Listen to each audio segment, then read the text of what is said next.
Bro, as a EC స్టూడెంట్‌గా ఒక micro controller ఇంటర్నల్‌గా ఎలా వర్క్ అవుతుందో నీకు తెలుసా? తెలియకపోతే రీల్‌ని ఎండ్ వరకు చూడు.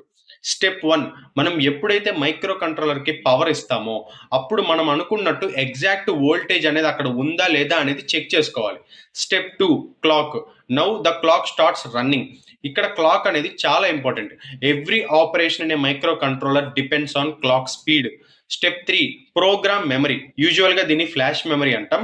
మనం రాసే కోడ్ ఈ ఫ్లాష్ మెమరీలోనే స్టోర్ అవుతుంది.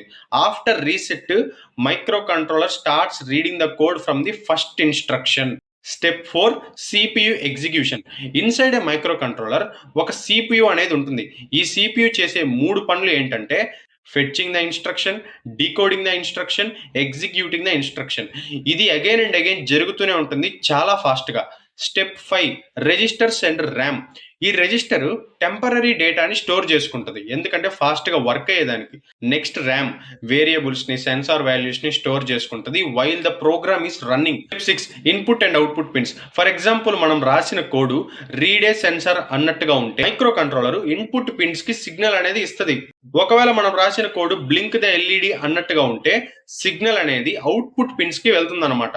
ఇంకా last peripherals, ADC, timers, UART, SPI, ఇవన్నీ ఇంటర్నల్ గా వర్క్ అవుతాయి.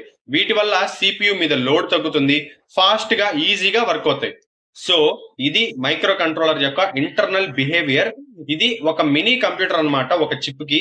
ఇక్కడ దాకా రీల్ ని చూసా కాబట్టి లైక్ చేసి మీ ఫ్రెండ్స్ కి కూడా షేర్ చేయండి. మన పేజ్ ఓపెన్ చేసి 3 to 4 రీల్స్ చూడండి. నచ్చితే మర్చిపోకుండా ఫాలో చేసుకోండి.